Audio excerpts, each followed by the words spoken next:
Okay, welcome back to the channel. Today we're going to be looking at the new synth from Air, an Akai called Jura. This is an emulation of a Juno 60, I believe. And we're just going to have a look at a couple of things. I've seen a couple of other videos and I just wanted to sort of go over a couple of things. The first thing I'll look at is on an init patch. If we play C, pull the cutoff down. You can't hear the saturation and drive, lots of people are talking about it. That's because they haven't added resonance. If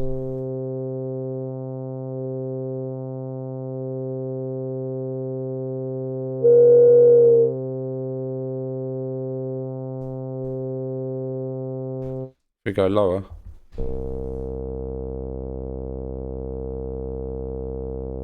you hear the saturation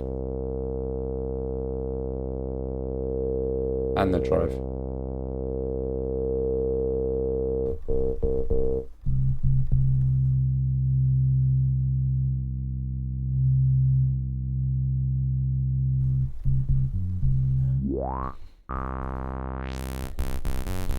So that's that.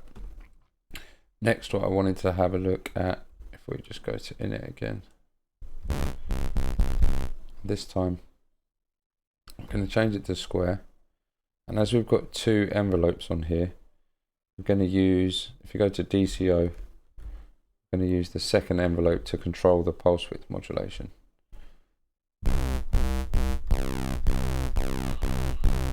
Quite good for stabs. Now if you pull the cutoff down and we add some envelope, now we can use the first envelope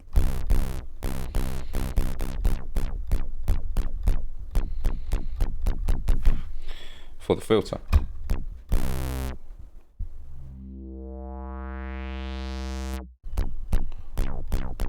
I'm using the second one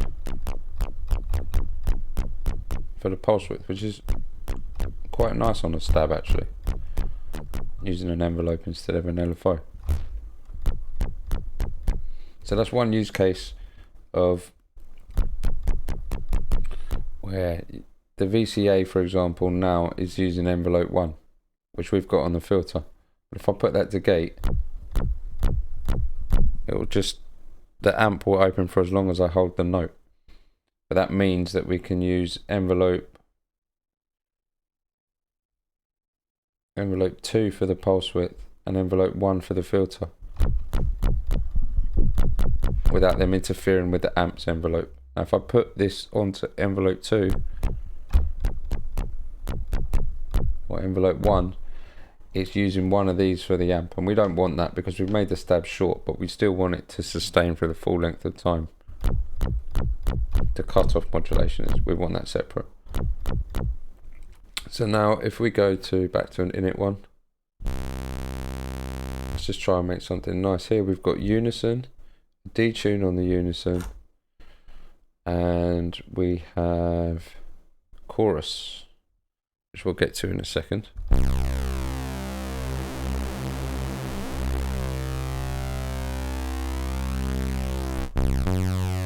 I'm still only using a saw wave here, so let's go up an octave and add a sub.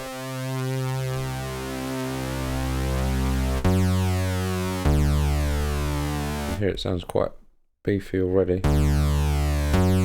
but let's stick to one voice and just share the waves. Now what I find is when you mix the square in, it's a bit loud, so what you can do is you can move the pulse width, kind of make it fit spectrally with everything else.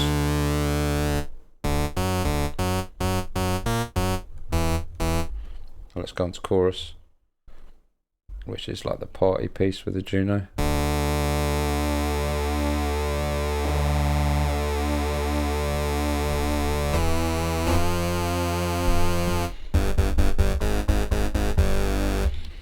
Let's get a little envelope going on there.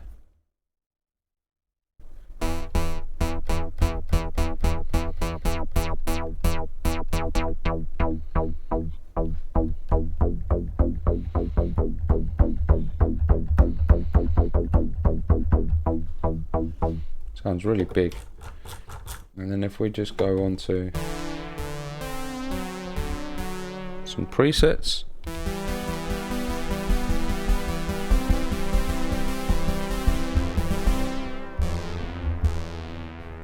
Sounds really beefy. Click onto something else.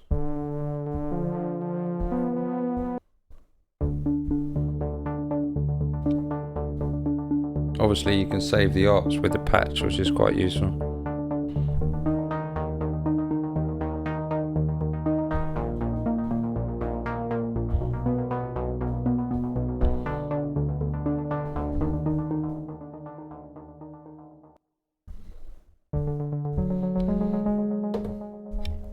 Not interested in arts, let's go with synths.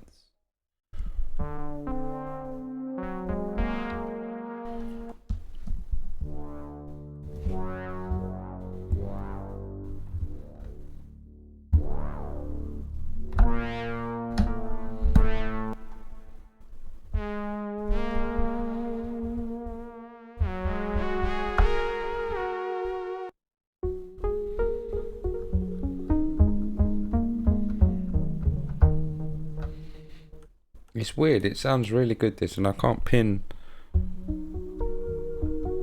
why.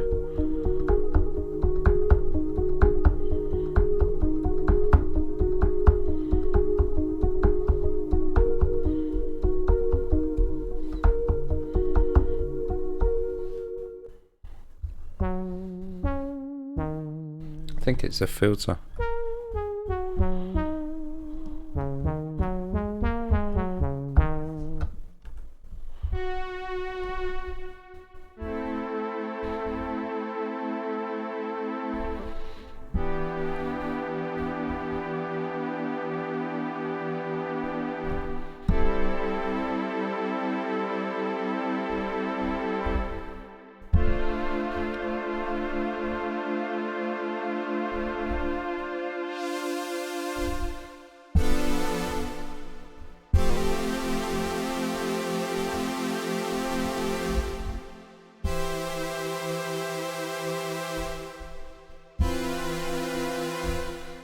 Let's go on to the strings while we've got a nice sound up. Sorry, the reverb. Now the reverb's got a nice little trick, octaves. We'll have octaves, feedback, we'll have infinity. And speed very low, and amount little bits. So it's modulating, lots of decay and some mix.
I can't really get the analog knob to work. From what I've seen, it adds a little bit of white noise. Very difficult to hear though, you need to be on the right sound to hear it.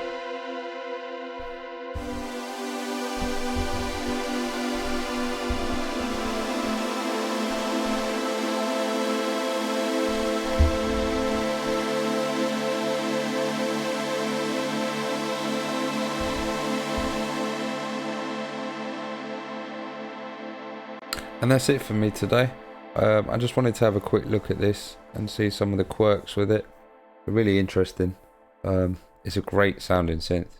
It sounds to me a lot better than the Mini D does. Although they're different, this just sounds a lot more lush and full and all the good words that you're looking for. Thanks for your time guys. I hope you enjoyed this video. and I'll see you soon.